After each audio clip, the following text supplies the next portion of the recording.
극단적 선택을 한 3명의 피해자들은 모두 인천 미추홀구에서 건축왕이라 불리는 임대인 남모 씨에게 전세 사기를 당했습니다. 저희 취재진이 남 씨 측이 보유한 주택 전체 목록을 확보했는데 남 씨와 가족, 측근들이 쪼개서 가지고 있었습니다. 임차인들은 실제 주인이 누군지 알 수 없었습니다. 오원석 기자, 전체가 2,800여 채인데 이걸 몇 명이 어떻게 쪼개서 가지고 있었습니까? 네, 총 50명에 달합니다. 인천 미추홀구 일대를 중심으로 명의를 쪼개서 나눠 갖고 있었는데요. 우선 남 씨 본인 명의의 아파트와 오피스텔은 170채에 달했습니다.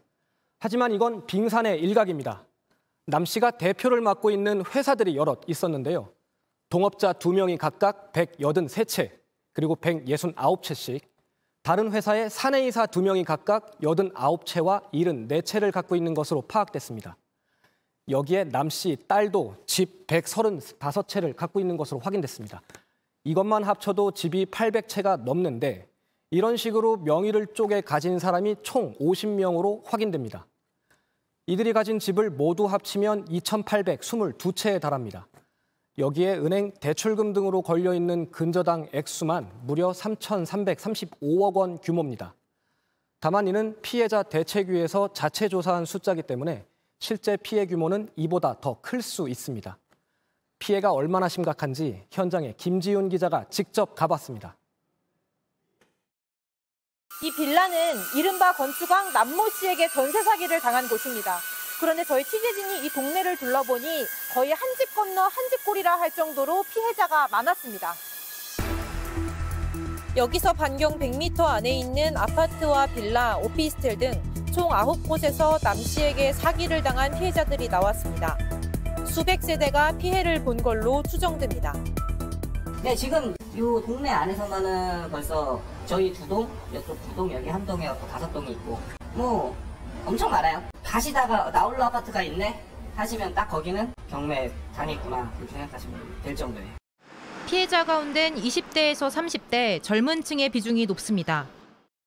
여기 또 뭐 사회초년생이랑 신혼부부도 뭐 애기 있는 집도 있는데 다 너무너무 힘든데 또 이런 일이 계속 생기고 하니까 다들 너무 힘들어하는 상태고요. 특히 남 씨에게 당한 피해자 가운데는 보증금을 한 푼도 못 돌려받은 이들이 다른 곳의 피해자보다 훨씬 많습니다. 다른 전세 사기범들은 주로 보증금을 돌려막았지만 남 씨와 측근들은 건축업자라는 점을 활용해 은행 대출을 많이 받았습니다. 새 집을 지을 때 기존에 갖고 있는 집을 담보로 은행에서 돈을 빌린 겁니다. 이 때문에 집집마다 전세금보다 변제 순위가 앞서는 은행 근저당이 있습니다. 전셋집을 보러 온 사람들이 근저당 내역을 보고 망설이면 중개업자를 비롯한 남 씨의 측근들이 바람을 잡았습니다. 인천 제1의 현금 부자라면서 걱정 말라며 계약을 부추긴 겁니다. 그때 당시에 부동산에서 여기 임대인들이 돈이 많은 재력가고 뭐 건물도 많고 그러니까 뭐 절대 뭐 그런 일은 없을 거다 하면서 안심을 시켜갖고 들어오게 된 거죠. 1억 원까지는 보상을 해준다. 무슨 일이 생기면. JTBC 김지윤입니다. 인천 전세 사기 사건의 파장이 커지고 있습니다. 사기를 저지른 일당이 가지고 있는 2,800여 채 가운데 1,000여 채가 경매에 넘어가면서 피해자가 더 늘어날 가능성이 큽니다. 그런데 저희가 취재를 해보니 조직적인 사기로 의심되는 정황이 드러났습니다. 어떻게 세입자를 속인 건지 먼저 이상화 기자가 현장 취재했습니다. 세대 대부분이 전세 사기 피해를 입은 인천의 한 아파트입니다. 사기가 드러나고 난 뒤 알아보니 전세를 중개한 업자는 건축왕 남모 씨의 딸이었고 집주인은 남 씨의 동업자였습니다. 모두 한패였던 셈입니다. 세입자들이 소송을 걸자 이들은 건축왕 남 씨의 지시대로 움직인 거라고 실토했습니다. 제가 사업을 한 게 아니고 왜 아버지가 그런 일을 하셨는지도 저도 모르겠어요. 가 명의가 되어 있는데 실제 주인은 우리 아버지다 이런 얘기를 하고 계약을.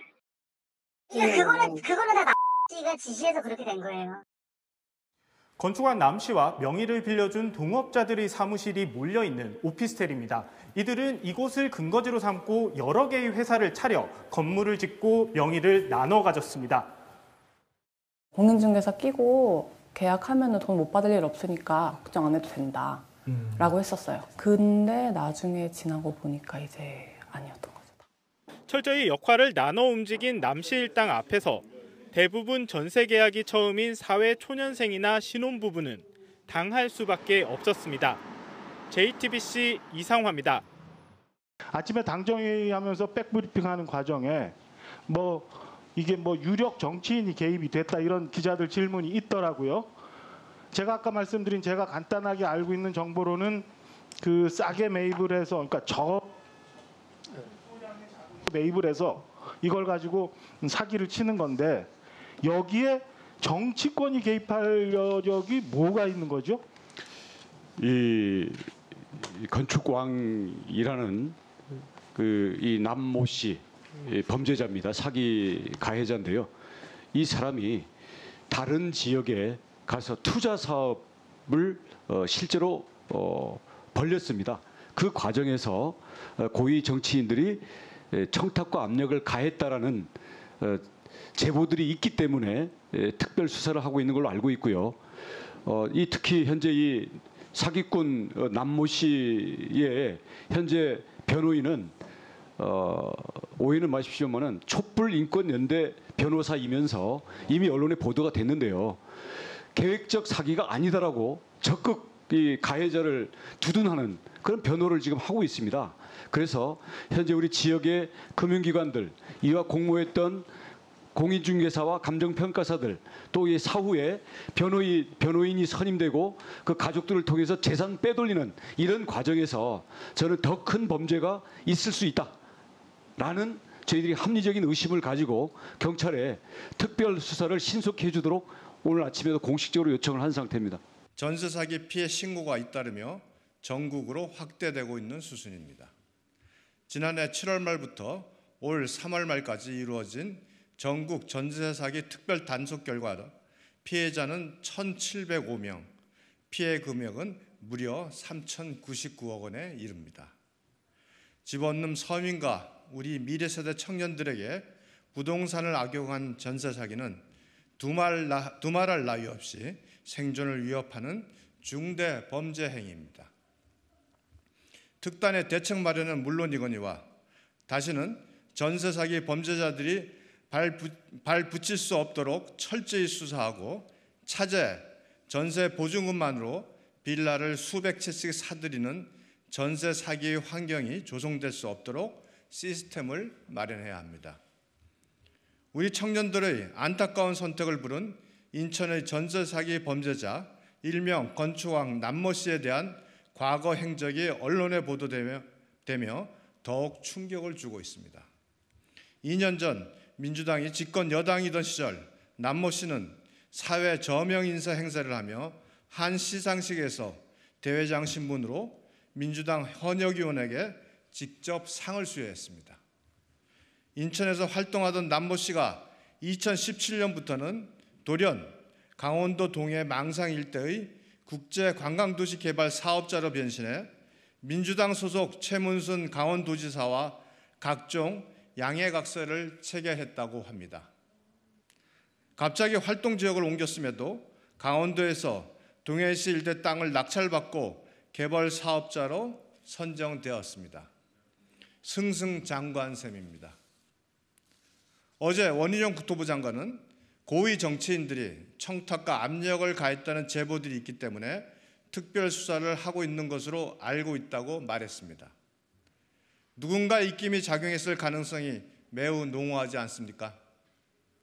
또 당시의 활동이 전세 사기의 범죄 자금으로 유용된 것은 아닌지 의심스럽습니다. 정부는 전세 사기 범죄단체 조직 및 활동죄를 우선적으로 적용해 엄벌하겠다는 방침입니다. 여기에 대해 범죄자 남모 씨 배후에 있을지 모를 정경유착의 보이지 않는 검은 손에 대해서도 철저히 수사해 반드시 밝혀내야 합니다.